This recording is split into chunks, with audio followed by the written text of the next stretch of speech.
Anger is a weird emotion. In the past, Shenron did feel a slight irritation towards some of the mortals who summoned him and demanded silly or poorly thought out wishes. It happened all the time.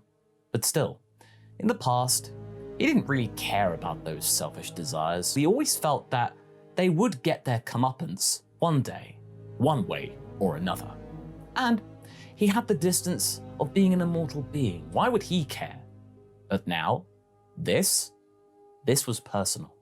He felt used, as if he were merely an extension of a tool. There was fire and violence inside of him, and he hated that. "What do you wish to talk about?" Kami looked at him patiently, anticipating the worst and maybe getting it. Just at that moment, Shenron realized that he was looking in the distance, with his fists clenched. "I could not have done anything about that wish." He gritted his teeth. "I made our enemy immortal. But it doesn't matter, my friend. In the end, we were able to stop him. There's been no harm done. You can relax." "No harm done? No harm done? You said that I will be able to choose my own path, and yet I can't even step up to the likes of Garlic Jr., stop him from abusing my power. You had some similar experiences in the past. Greedy kings, powermongers, King Piccolo." Kami was looking at him, accentuating and enhancing the second part of that name. "Why is this the thing that has bothered you all of a sudden?" "Because now what I do could hurt my friends. You wanted me to walk among them, yes? Yet I can't protect them. If someone collects the Dragon Balls and uses them against them, this is personal now, Kami. Answering to the Dragon Balls is your duty. You must remember that. And remember also that I did tell you that I could consider sealing them, but maybe you can also help them if..." "There is no can, Kami! There's only must." Shenron was seething. "We all have our duties. They are not always easy."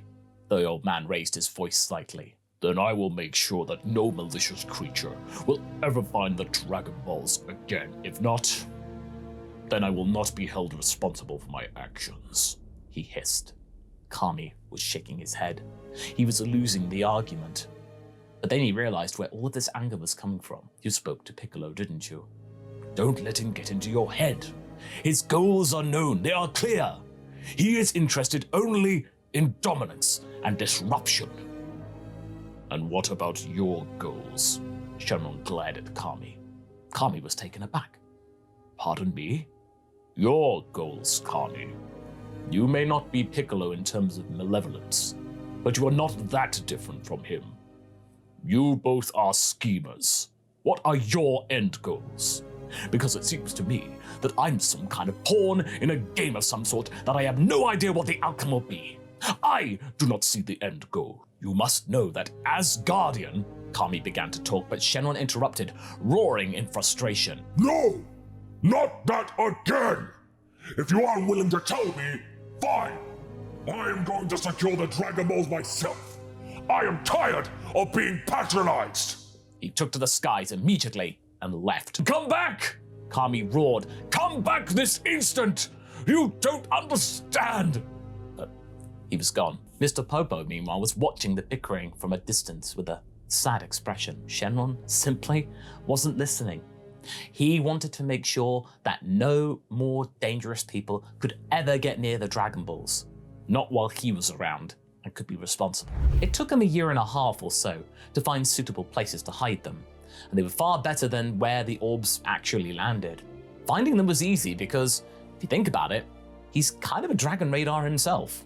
It was not also hard for him to lose a sense of time, as only after a few weeks had he begun to realize how long he had been doing this task. To him, it felt like seconds, but a month had passed. Kami tried to reach out to him on multiple occasions to try and see sense, but Shenron managed to learn how to push Kami's voice further and further into the recesses of his mind. He just didn't want to know. He felt bad though for disappearing and not telling anything about this to anyone, not even his closest friends, but his resolve was stronger than ever. It was almost like he had a self-imposed exile, as part of him was beginning to wonder, was he punishing himself for Garlic's wish? It was hard to say that the emotions of mortals were weird and sometimes quite alien, but he was human now, technically not an alien. But speaking of aliens, there was something or someone approaching Earth and then soon appeared upon it. It was a power that Shenron hadn't yet experienced in his entire life. Moreover, he felt that this presence was heading toward Piccolo. That was bad. He was mad at Kami, yes, but he didn't want anything bad to happen to the old curmudgeon. They were, after all, a very weird and dysfunctional family. He witnessed something peculiar. Piccolo was duking it out against a strange man. Said man was wearing odd armor, had long black hair, and had a tail that really looked like Goku's. Well, fighting, yes, it was a big word because the newcomer was unfazed by Piccolo's assaults. He didn't even notice Shenron approaching as he quickly turned his head around. Something was happening to that weird contraption on his head. It was making this really weird beeping. But then the thing shrugged and quickly left, leaving Piccolo stunned, not even paying that much attention to the dragon who had shown up. Are you all right? Shenron approached him. For the first time, he could see the evil half of Kami truly scared. I couldn't even lay a finger on him. And then he just left. Like I was nothing. Who was he? I don't know. He could become a problem. Did you happen to notice the tail? Shenron tilted his head. What about it? Piccolo looked puzzled, not really in the mood for inane guesswork. What importance does it have? Right, you weren't around for that. Still, you should remember our father's memories. Goku used to have a tail just like that when he was young. But since then, it has been removed for all of our safety. Piccolo blinked twice, processing the information. Stunned. Goku's tail? He could be very agile, but at the same time, become a monster. This man was looking for someone. You think that might be Goku? The dragon shook his head, not entirely certain about why this thing was here, but then, when he thought about it, yes, that's the conclusion I am coming toward. We should warn him. Why would I do that? Piccolo's eyes narrowed, the original malicious intent toward Goku coming to the fore. Because none of us can take this man alone, and he is a threat to everyone here.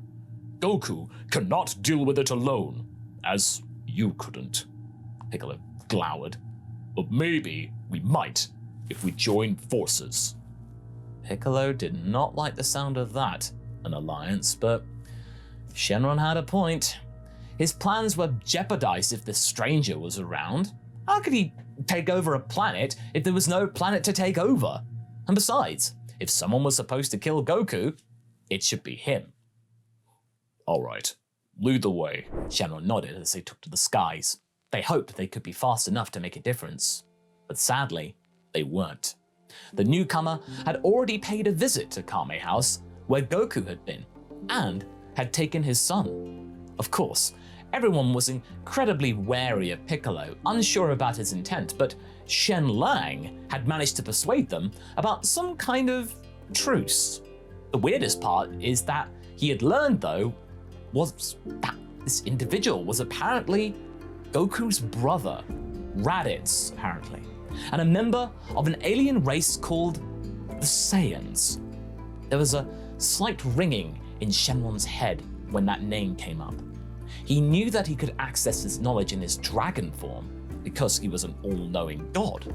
It was like looking at a book through a glass case. He could see it, he just couldn't get near it to get to the specifics, but still, the fact is that Gohan had been taken, and they had to act quickly.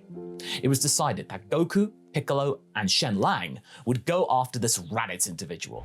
Luckily, he hadn't got far, which had prompted Shenron to believe that this surely was a trap, leading them out into the distance and taking them all out one by one. And after the initial tussle with the two strongest warriors on the planet, maybe then Shenron could try and grab Gohan and get him out of harm's way.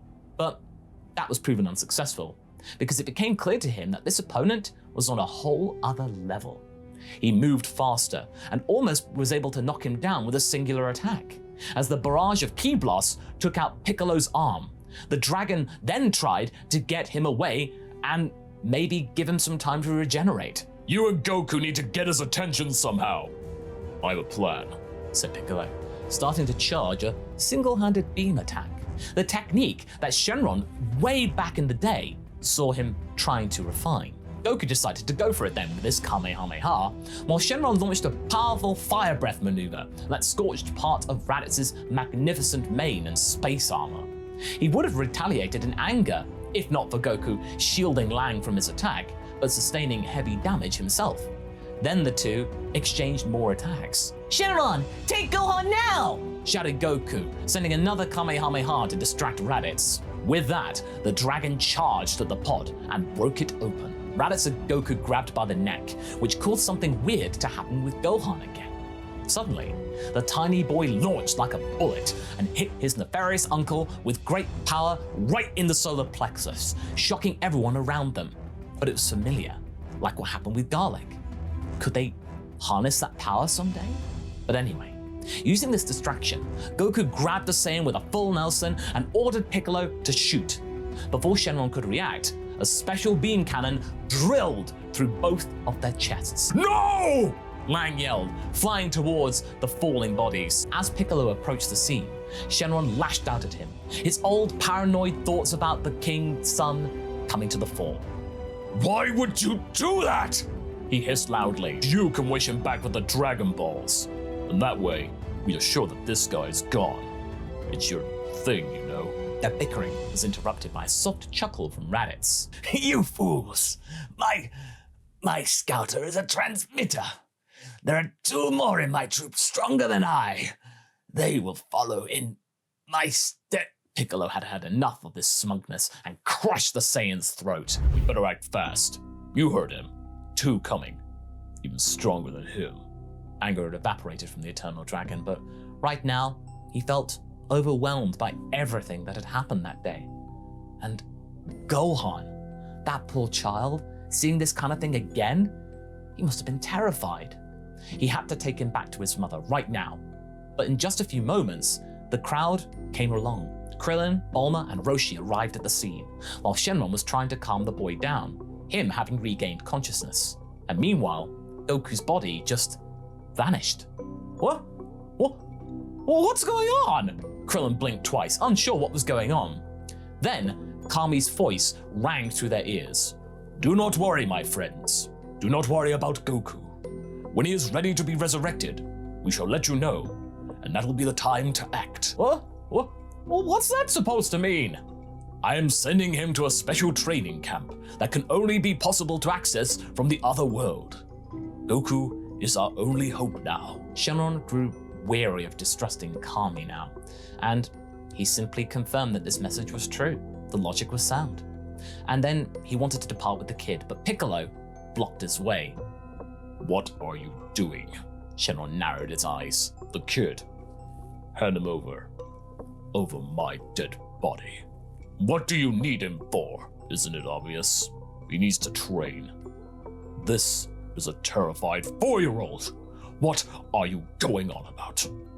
As said 4-year-old has now twice managed to help us out in a sticky situation. He managed to wound that Saiyan. You saw it. He has insane potential, and I'm gonna draw it out of him. You can help if you want. Maybe you can improve yourself. I bet it would probably be easier to explain to his mother if you were there. The evil half of Kami was really starting to turn the screw, smirking while he said that. He looked at the child he was holding in his arms, a child he watched from the very beginning of his life. And at the same time, the same child had done more damage to Raditz than any of them had done. There was some wisdom in Piccolo's words, but there was also another sort of motive in them. Him and Kami were schemers. But what about Shenron? Well, He was going to be a guardian, in another sense, fine. He could not have won the fight against Piccolo even if he wanted to. No one could stop him from taking Gohan, really. But for him, Shenron, what he could do was make sure that he wouldn't mess with the boy's head and try to corrupt him. He could be that guardian. All right, we will take care of the boy. Krillin, said Shenron. Yeah, Mr. Lang? Can you forward this message to Chi-Chi? Tell her that her child is safe. I promise on my honor. He tried to be cool while saying that, but he was bricking it on the inside. All right, but I'd rather not. But I trust you, Mr. Lang. I trust the messenger of Kami. Shenlang rolled his eyes. He knew that Piccolo was smirking at that title. I'd rather you trust me, Krillin, as a man of honor. And as such, Gohan began his training with 2 masters this time. Although, it was also an exercise for Shenron himself as well.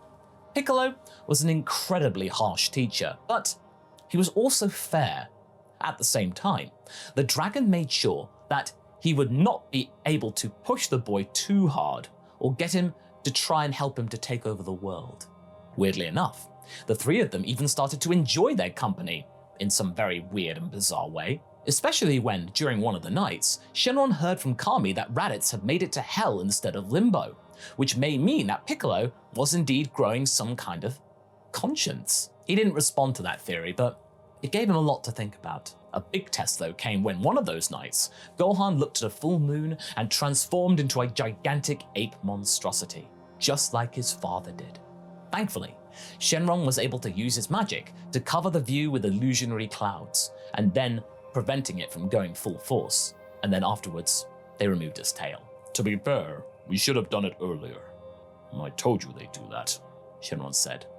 And whilst the whole situation was looking rather grisly, they both chuckled, making sure the boy had new clothes and didn't remember the entire thing. If we defeat the Saiyans, what's next for you? Shenron asked Piccolo once in their camp. Isn't it obvious? I'm gonna continue to try and fulfill my father's wishes. I mean, you already killed Goku, technically.